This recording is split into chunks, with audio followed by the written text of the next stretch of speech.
6 वर्ष का बालक कथा में आया और उसने मुझसे 2 प्रश्न किए। पहला प्रश्न तो ये था कि महाराज जी हम जन्म लेने से पहले कहाँ थे? और बोले मैंने कथाओं में सुना आप कहते हैं कि हम भगवान के पास थे, तो फिर हमसे क्या अपराध हो गया जो ठाकुर जी ने हमको धरती पे भेज दिया? और दूसरा प्रश्न कि जब अश्वत्थामा ने निर्दोष बालकों को मार दिया तो अर्जुन जब अश्वत्थामा को मारने लगा तो भगवान ने ऐसा क्यों कहा कि ब्राह्मणों को नहीं मारना चाहिए? और यदि भगवान ऐसा कहते हैं कि ब्राह्मणों को नहीं मारना चाहिए तो खुद ने रावण को क्यों मार दिया? रावण भी ब्राह्मण था। पहला प्रश्न का उत्तर तो मैंने उसको तभी दे दिया था, मैंने कहा जैसे हम माँ को बहुत अच्छे लगते हैं, माँ पिता हमसे बहुत प्यार करते हैं, लेकिन जैसे हमारी आयु 4, 4.5, 5 साल की होती है स्कूल भेजते हैं कि नहीं भेजते? अब ऐसा तो है नहीं कि माँ पूरे दिन घर पे ही रखे, स्कूल भेजती है ना? बोले हाँ। हम बहुत रोते भी हैं, नहीं जाने का मन होता फिर भी माँ जबरदस्ती बस में बैठा देती है, जाओ स्कूल।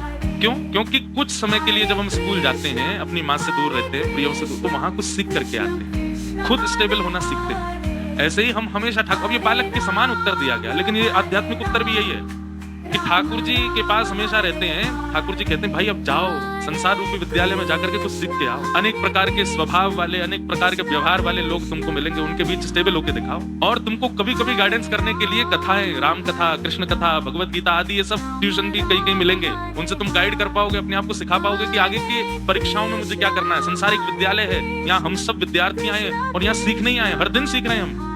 तो ठाकुर जी ने हमको पृथ्वी पर क्यों भेजा? सीखने के लिए भेजा, जैसे एक माता पिता किसी बालक को भेजते। दूसरे प्रश्न का जो उसने उत्तर मांगा, मैंने कहा बेटा ये तो मैं पढ़ के बताऊंगा कि ठाकुर जी ने ऐसा क्यों कहा कि ब्रह्म बंधुर न हंतव्य। भगवान ने 2 लोगों के लिए कहा है, एक तो ब्राह्मणों को और दूसरा स्त्रियों को मृत्यु दंड नहीं देना चाहिए। गीता में भगवान ने वर्णाश्रमों का वर्णन किया और उसमें एक उत्तर मिला कि जो व्यक्ति जिस वर्ण का है, यदि वो उस वर्ण के नियमों का पालन नहीं करेगा, जिस वर्ण के नियम का पालन करेगा, मेरे सन्मुख वो उसी वर्ण का माना जाए।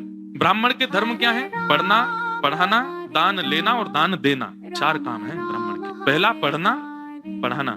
मैं आपको ज्ञान नहीं दे सकता अगर मैं स्वयं नहीं अध्ययन किया होगा। तो आप लोग मुझे अगर प्रणाम भी करेंगे और कहीं ना कहीं आप लोगों से इतना भी कम मेरे पास नॉलेज है तो आपका प्रणाम मुझे गिर देगा नीचे, आज नहीं तो कल। तो ब्राह्मण के 4 कर्म, पढ़ना, पढ़ाना, दान देना और दान लेना। लेने पे तो सब हावी हैं, देने, ज्ञान देने पे तो सब हावी हैं और दान लेने पे सब हावी हैं। बस 2 बातें भूल जाते हैं, ज्ञान लेना भी आवश्यक है और दान देना भी आवश्यक है ब्राह्मणों। भगवान जब वहां कहते हैं कि जो वर्णाश्रमी अपने वर्ण का कर्म ना करके दूसरे के वर्ण का कर्म करेगा तो मेरे सन्मुख उसी वर्ण का माना जाए। रावण ब्राह्मण, लेकिन अस्त्र लेकर के ठाकुर जी के आगे खड़ा है, जो कि क्षत्रियों का धर्म है, इसलिए मारा गया।